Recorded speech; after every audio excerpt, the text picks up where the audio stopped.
Assalamu alaikum. Welcome back to my YouTube channel. This is me Hamad Khan and you're watching my channel Hamad Biologist.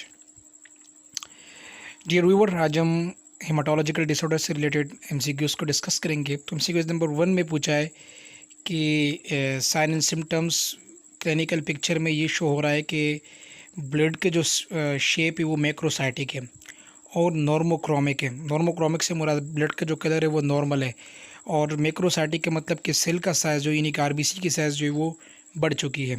और इसके अलावा hyperchromic और यानी hyperchromic भी हो सकती है।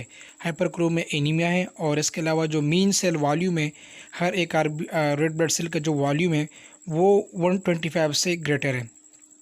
तो इसमें क्या हो सकता है? तो भाई एप्लास्टिक एनीमिया नहीं हो सकता। एप्लास्टिक एनीमिया मतलब बोन मेरो जब फेल हो जाता है, जब हेमाटोपोइसिस यानी ब्लड की प्रोडक्शन नहीं होती, उसे हम एप्लास्टिक एनीमिया कहते हैं। हीमोलाइटिक एनीमिया से मुराद होता है कि ब्लड की हीमोलिसिस होती है, ब्लड की ब्रेकडाउन होती है, ये भी नहीं हो सकता। आयरन डिफिशिएंसी एनीमिया बिल्कुल नहीं हो सकता। सिकल सेल एनीमिया भी नहीं हो सकता क्योंकि उसमें बेसिकली जो एचबी होती है उसकी शेप बिगड़ जाती है। Megaloblastic anaemia is the right answer. इस एमसीक्यूज़ का राइट आंसर मेगेलोब्लास्टिक एनीमिया है। Next question, the non nucleated blood sales include. जो नॉन न्यूक्लिएटेड ब्लड सेल है वो कौन कौन से होते हैं? तो नॉन न्यूक्लिएटेड सेल भाई एरिथ्रोसाइट है और थ्रोम्बोसाइट्स है। थ्रोम्बोसाइट्स को प्लेटलेट भी कहते हैं और एरिथ्रोसाइट्स को रेड ब्लड सेल्स भी कहते हैं। Next question is the primary mechanism involve in the development of leukaemia. Leukaemia का जो प्राइमरी मैकेनिज्म है जिसको जैसे ल्यूकीमिया डेवलप हो जाता है, क्या हो सकता है?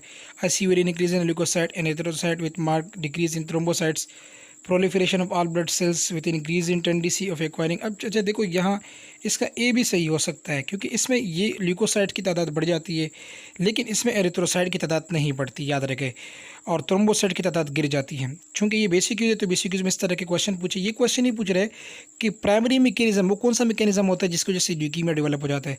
तो भाई इसका राइट आंसर क्या है? Proliferation of immature leukocytes. जो ल्यूकोसाइट्स होते हैं वो प्रोलिफरेट हो जाते हैं, वो इंतहाई तेज़ी के साथ बॉडी में फैल जाते हैं और उसकी वजह से रेड ब्लड सेल और प्लेटलेट्स यानी थ्रोम्बोसाइट उसकी मिकदार, उसकी प्रोडक्शन डिक्रीज़ हो जाती है, जिसके हम बेसिकली एनीमिया भी कहते हैं और थ्रोम्बोसाइटोपिनिया भी कहते हैं। Which of the following laboratory value is high suggestive of polycythemia? What is polycythemia? Polycythemia का मतलब कि जब रेड ब्लड सेल और एचबी की मिकदार बढ़ जाती है उसे हम पोलीसाइथीमिया कहते हैं। तो भाई इसका राइट आंसर क्या है? जब एचबी 19.7 ग्राम पर डेसीलीटर और आरबीसी 7.3 सेल्स पर माइक्रोलीटर की बढ़ जाती है और हेमाटोक्रेट 53.3% से ग्रेटर हो जाती है तो बेसिकली ये पॉलीसाइथीमिया कहलाती है। Next question is the major portion of granulocytes includes. तो भाई ग्रेनुलोसाइट्स क्या होते हैं? दो किस्म के सेल होते हैं, एक ग्रेनुलोसाइट होते हैं और दूसरा एक ग्रेनुलोसाइट्स होते हैं। ग्रेनुलोसाइट बेसिकली वो सेल होते हैं जिसे हम न्यूक्लिएटेड भी कहते हैं कि न्यूक्लियस में मौजूद होता है। बेसिकली ये WBC कहलाते हैं। इनमें दो किस्म के सेल होते हैं, एक होते हैं मोनोसाइट, दूसरा होता है लिम्फोसाइट्स। और जो बाकी सेल्स है उनमें भी कुछ ऐसे जैसे न्यूट्रोफिल्स, एजिनोफिल्स और बीजोफिल्स, वो भी बेसिकली न्यूक्लिएटेड होते हैं लेकिन उसमें ज़्यादातर जो है रेड ब्लड सेल होते हैं। वो चूँकि रेड ब्लड सेल्स में जो है जो ए ग्रेनुलोसाइट्स होते हैं वो अलग होते हैं। अब ए ग्रेनुलोसाइट्स में जो है जैसे कि न्यूट्रोफिल्स, एजिनोफिल्स और बीजोफिल्स ये चीज़ें आती है। मोनोसाइट और लिम्फोसाइट जो है इसके साइटोप्लाज्म के ऊपर ग्रेनुल्स मौजूद होते हैं, यानी कि दानेदार स्ट्रक्चर मौजूद होते हैं, धब्बेदार स्ट्रक्चर मौजूद होते हैं। इस वजह से इसे हम बेसिकली ग्रेनुलोसाइट कहते हैं। तो इसमें न्यूट्रोफिल्स, बेजोफिल्स, न्यूट्रोफिल्स, एजिनोफिल्स, तो इसमें ये पूछना चाह रहे कि मेजर पोर्शन कौन सा मेजर पोर्शन है? तो भाई मेजर पोर्शन इस वजह से कि 60% से लेकर 70% जो है वो न्यूट्रोफिल्स होते हैं, बेजोफिल्स की मिकदार कम होती है, एजिनोफिल्स की मिकदार भी कम होती है और मोनोसाइट्स की मिकदार भी कम होती है। हालांकि ये तीनों होते हैं, बेजोफिल्स भी होते हैं, एजिनोफिल्स भी होते हैं, न्यूट्रोफिल्स भी होते हैं और मोनोसाइट भी होते हैं, लेकिन चूंकि इसमें न्यूट्रोफिल की मिकदार ज़्यादा होती है और एमसीक्यूज़ में यही पूछ रहे हैं कि मेजर पोर्शन ऑफ ग्रेनुलोसाइट्स, तो इसका राइट आंसर न्यूट्रोफिल्स है। Next question is a patient with severe thrombocytopenia is most likely to have a clinical manifestation of।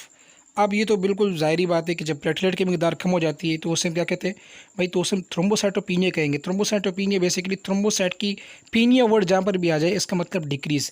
Thrombocytopenia और इसके अलावा ल्यूकोपिनिया, ये वर्ड्स बेसिकली डिक्रीज़ को शो करते हैं। तो रेक्टल ब्लीडिंग के इसे हम रेक्टल ब्लीडिंग कहते हैं, यानी रेक्टम से पखाने में खून खारिज होगा, इसे हम GI ब्लीडिंग भी कहते हैं।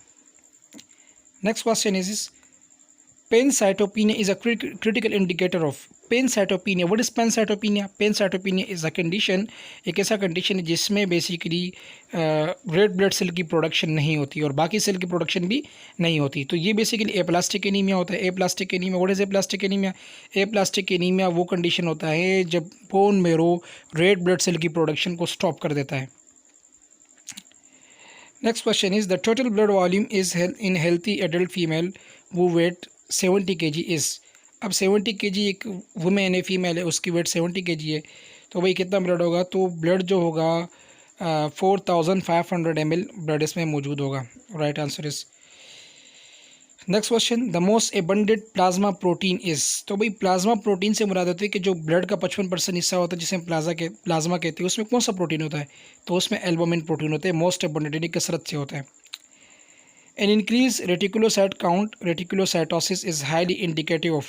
अब जब रेटिकुलोसाइट काउंट बढ़ जाती है, रेटिकुलोसाइट काउंट जो है तो वो किसको इंडिकेट करता है? भाई हीमोलाइटिक एनीमिया। हीमोलाइटिक एनीमिया यानी इसे ब्रेकडाउन ऑफ एनीमिया, एनीमिया की मिकदार बढ़ जाती है, रेड ब्लड सेल की टूटने की मिकदार बढ़ जाती है। इसकी वजह से जो रेटिकुलोसाइट काउंट होता है वो बढ़ जाता है।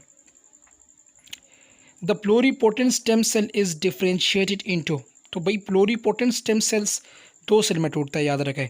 एक माइलॉइड स्टेम सेल होता है और दूसरा लिम्फोइड स्टेम सेल होता है। माइलॉइड स्टेम सेल से जो है न्यूट्रोफिल्स, एजिनोफिल्स, बेजोफिल्स, इसके अलावा रेड ब्लड सेल्स, प्लेटिलेट, ये चीज़ें बनती हैं। और जो लिम्फोइड स्टेम सेल से उसे मोनोसाइट और लिम्फोसाइट बनता है। Next question presence of red Sternberg cell in a lymph node confirm the diagnosis of. तो ये मोस्ट इंपॉर्टेंट क्वेश्चन है भाई।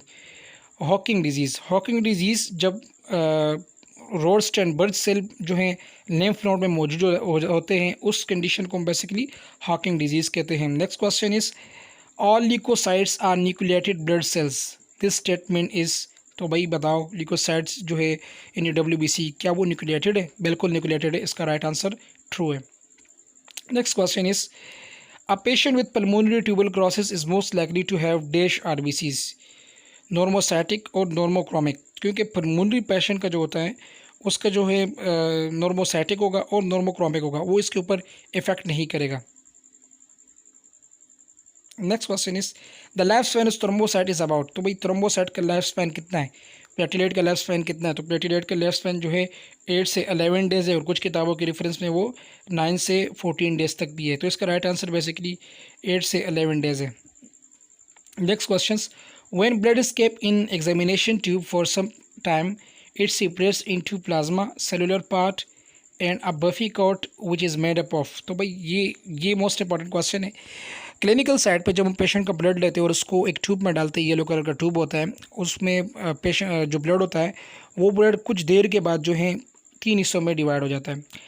एक जो सबसे ऊपर वाला येलो पार्ट होता है जो बिल्कुल लिक्विड की तरह होता है वो प्लाज्मा होता है और प्लाज्मा की मिकदार 55% होती है। और जब बिल्कुल सेटल होता है वो ल्यूकोसाइट होता है जो बिल्कुल नीचे बैठा होता है। ल्यूकोसाइट होते हैं और थ्रोम्बोसाइट्स होते हैं और उसकी मिकदार जो है बेसिकली वो 45% है।